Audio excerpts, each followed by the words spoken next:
পরিবারের প্রতি দায়িত্ব পালন, সন্তান, স্ত্রী, স্বামী, পরিবার, যেটা এদের প্রতি দায়িত্ব পালন, এটা কোরআনে অত্যন্ত গুরুত্বপূর্ণ বিষয়। আমরা এক্ষেত্রে অবহেলা করি। পরিবার এত বড় জিনিস, সন্তান এত বড় জিনিস যে আল্লাহ তাআলা আল্লাহর ওলি হওয়ার মানদণ্ড দিয়েছেন যে শান্তিপূর্ণ পরিবার।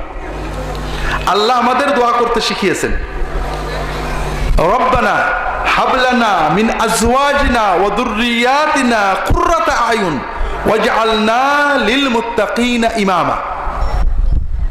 আল্লাহ আমাদের স্বামী স্ত্রী সন্তানগুলোকে চোখের শান্তি বানিয়ে দাও, মানে আমাদের পরিবারের সবার ভিতরে শান্তিময় সম্পর্ক দাও, একজন একজন দেখলেই শান্তি লাগে, এবং আমাদেরকে মুত্তাকিদের ইমাম বানিয়ে দাও।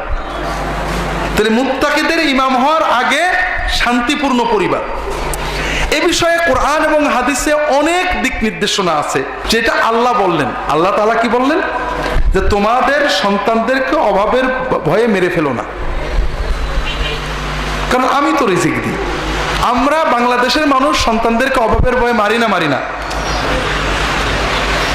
আমরা অভাবের ভয়ে আরবের কাফেরদের চেয়ে বেশি মারি। আরবের কাফেররা সন্তানদেরকে অভাবের ভয়ে জীবন্ত পুঁতে রেখে আসতো, এটাতে সে দুনিয়ার জীবন হারিয়ে যেত, কিন্তু আখিরাতে জান্নাত পাওয়ার সম্ভাবনাটা থেকে যেত। তার মানে এক মরা মরতো, দুই মরা না। প্রথম মরার পরে আবার জীবন আছে, দ্বিতীয় মরণ মানে লা ইয়ামুতু ফিহা ওয়া লা ইয়াহইয়া, জাহান্নামে পড়বে, মরবেও না বাঁচবেও না। আমরা কি করি? আমরা অভাবের ভয়ে ছেলে মেয়েদেরকে দিন শেখাই না, ওদেরকে দুনিয়াতেও মারি, আখিরাতে অনন্ত জীবনে জাহান্নামের ব্যবস্থা করি। এটা আরবের কাফেরদের চেয়েও মারাত্মক। কিন্তু আমি দেশে আসছি আজকে 16-17 বছর, এই যে আল ফারুক করেছি, আজ সুন্নাহ করছি, মাদ্রাসা করে, বিশ্বাস করেন সারা বাংলাদেশে একটা অদ্ভুত চিত্র।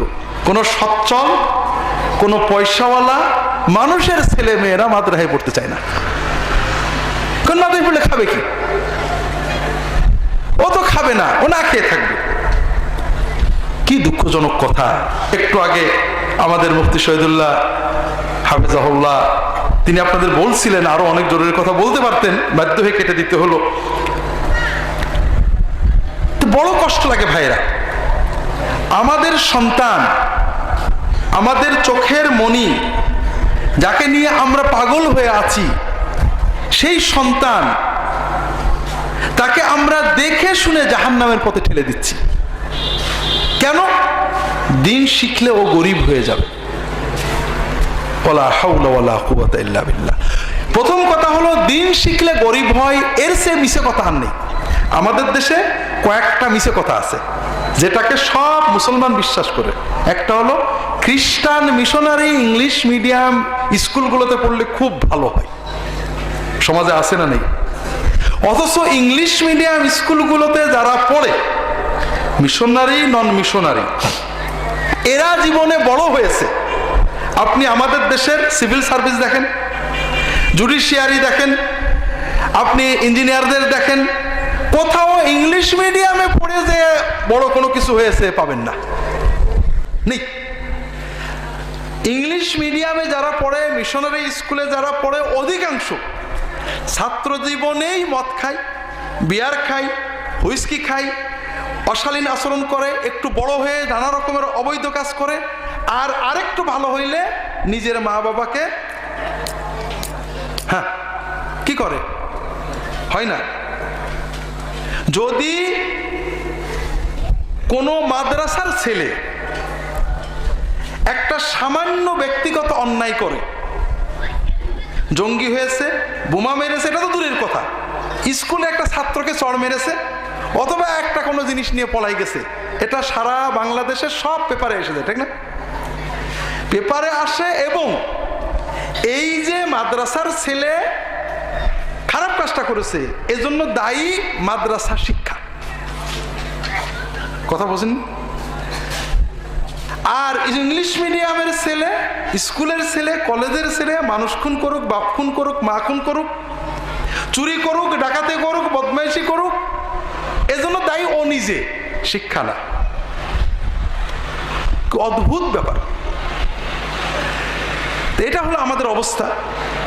এই মিথ্যাচার, এই প্রতারণা, একটা হলো ইংলিশ মিডিয়ামে অথবা মিশনারি স্কুলে পড়লে খুব ভালো হয়, আর একটা হলো মাদ্রাসায় পড়লে খেতে পাই না। বিশ্বাস করেন, মাদ্রাসায় পড়েছে বেকার না খেয়ে আছে আপনাদের এলাকায় কতজন?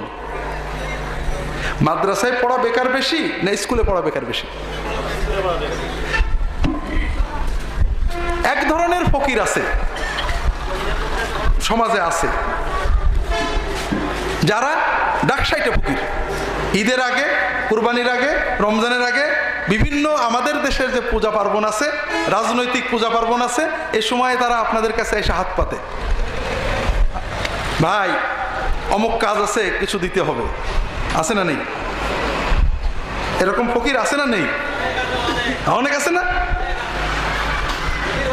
হ্যাঁ, তো এই ধরনের ফকিরের ভিতরে মাদ্রাসায় পড়া পার্সেন্ট কত? হ্যাঁ, খুঁজেই পাওয়া যায় না। তাহলে আমরা দেখছি আপনি দিনের বেলায় যারা আপনার কাছে হাত পাতে অথবা চাকরির জন্য দৌড়াই বেড়াচ্ছে, এদের ভিতরে মাদ্রাসা পড়া নেই। আপনাদের যারা অন্য কায়দায় হাত পাতে তাদের ভিতরেও মাদ্রাসার কেউ নেই। তারপরও আমরা বিশ্বাস করছি সেই যে ব্রিটিশরা শিখিয়ে গেছে যে মাদ্রাসায় পড়া ফকির বিদ্যা, দিন শেখাচ্ছি না সন্তানদের। এটা জরুরি নয় যে আপনার সন্তানকে আলেম বানাতে হবে, তবে এটা আপনার জন্য সফলতা যে আপনার সন্তানকে আলেম বানাবেন। আপনার সন্তানকে আলেম বানাবেন, এটা আপনার বড় গৌরব। আপনি ডাক্তারের পিতা, আপনি ইঞ্জিনিয়ারের পিতা, আমার ছেলে ব্যারিস্টার, এটা আপনি গৌরব করেন। এটা কোনো গৌরব না। আপনার ছেলে হাফেজ, আপনার ছেলে আলেম, এটা হলো গৌরব। কথা কি বুঝতে পারছেন? এটা হলো বাস্তবতা। গত বছরে হজের পরে রিয়াদে গেছিলাম। রিয়াদে আমার অনেক পরিচিত বন্ধু বান্ধব আছেন, সবাই মানে অনেকেই বাংলাদেশি না, আমেরিকান মূলত, অর্থাৎ বাংলাদেশের লোক আমেরিকায় যেয়ে লেখাপড়া করে ইঞ্জিনিয়ার বা ডাক্তার, প্রফেসর, কেমিস্ট, তারা আমেরিকান পাসপোর্টে রিয়াদে চাকরি করেন, দিনদার, আমাকে ভালোবাসেন। বলছেন যে ভাই, আমরা তো চাই যে ছেলেপেলেগুলো দিন শিখে বড় হোক, কিন্তু ওদের দুনিয়ায় চলার জন্য তো আধুনিক শিক্ষা দেওয়া দরকার। এখন কতটুকু ইসলাম ওদের শিখালে পারে ওরা অন্তত মুসলমান হয়ে বেঁচে থাকতে পারে, আপনার পরামর্শ চাই। তাই বললাম পরামর্শের আগে আমার একটা জরুরি কথা আছে, সেটা হলো দুনিয়ার সফলতার যে মাপকাঠি, এটাতে আমি বিশ্বাস করি যে আলেম হওয়ার চেয়ে বড় সফলতা আর নেই। আমার সন্তান আলেম হবে, এর চেয়ে দুনিয়ার সফলতার মাপকাঠি আর বড় কিছু নেই। কথা কি বুঝতে পারছেন? আমার সন্তান ডাক্তার হয়েছে, ইঞ্জিনিয়ার হয়েছে, এটা সমাজের কোনো মানুষ আমার মূল্যায়ন করে না, কিন্তু আমার সন্তান আলেম, অমুক বড় আলেমের বাপ মা, আমি দুনিয়াতেই একটা আলাদা মর্যাদা পাই, ঠিক না? 2 নম্বর কথা হলো, এই আলেমের জন্য যত লক্ষ লক্ষ মানুষ দোয়া করবে সব আমি ভাগ পাবো। 3 নম্বর কথা হলো, এই আলেম লোকটা জীবনে যত নেকামল করবে সমানটা আমি পাবো। কথা বুঝছেন না?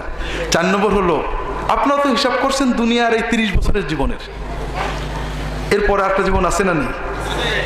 সেখানে ডাক্তার ইঞ্জিনিয়ারের দাম বেশি না আলেমের দাম বেশি?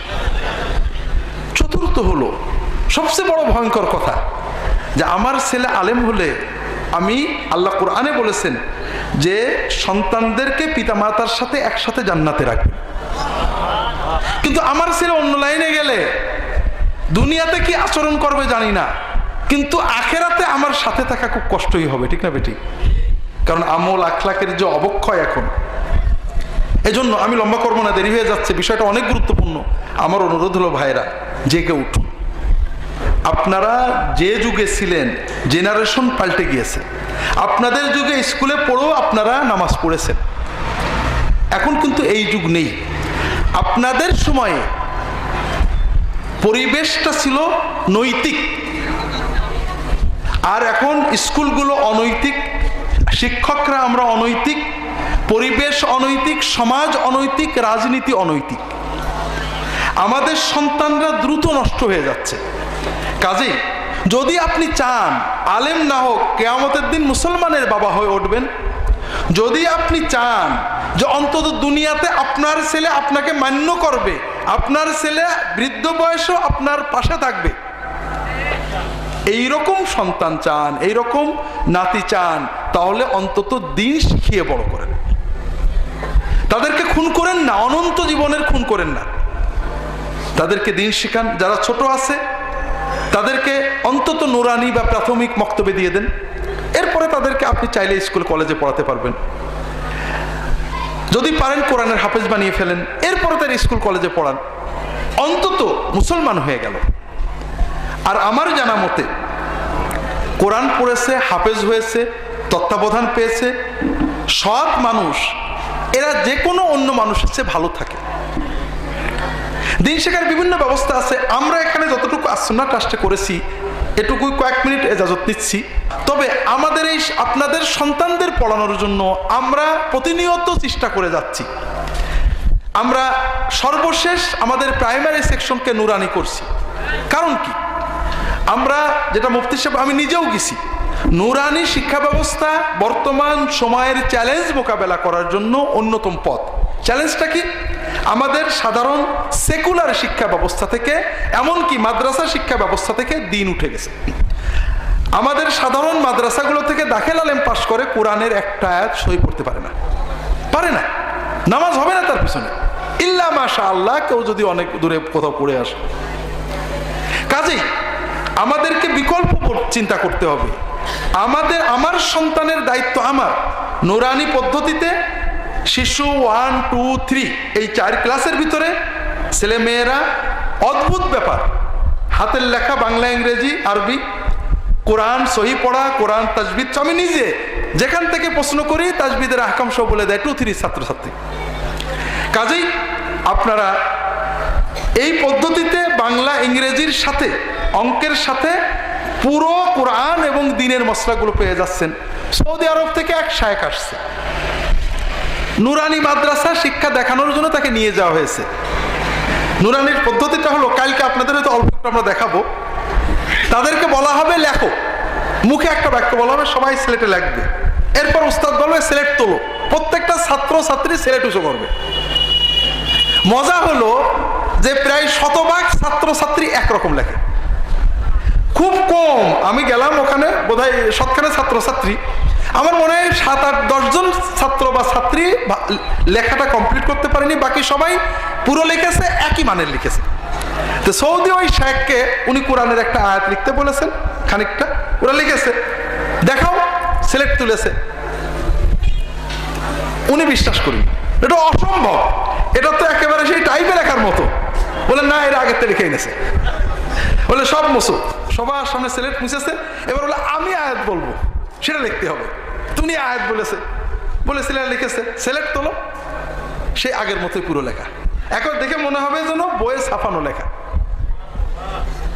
তাহলে আমরা কোরআন, ইসলাম, আরবি, ইংরেজি এবং সাধারণ সবগুলো একসাথে পাচ্ছি। আপনারা প্রশ্ন করতে পারেন তাহলে ওখানে হয় না, এখানে হয় কেন? পার্থক্য খুব সহজ। ওখানে শিক্ষকরা চাকরি করে, আসেন একটু পড়ায় চলে যান। আর এখানে শিক্ষকরা দাওয়াতি মিশন নিয়ে আসেন। এখানে একটা স্বপ্ন নিয়ে আমরা থাকি যে কিছু ছেলে মেয়েকে দিন শিখে আমরা আল্লাহর কাছে কিছু পুরস্কার পাবো। আমরা সেই স্বপ্ন নিয়ে উস্তাদদের প্ররোচিত করি, প্রভাবিত করি, সেইভাবে তাদেরকে গুতাতে থাকি। তারাও সেই মিশন নিয়ে চলেন। তাদের এই 4 ঘন্টা, 5 ঘন্টা, 6 ঘন্টা পুরাটুকুই তারা দাঁড়িয়ে দাঁড়িয়ে কষ্ট করেন। আর সাধারণ শিক্ষা ব্যবস্থায় আপনারা তো জানেন শিক্ষকরা কি করে, জানেন না আপনারা? এইটুক পার্থক্য।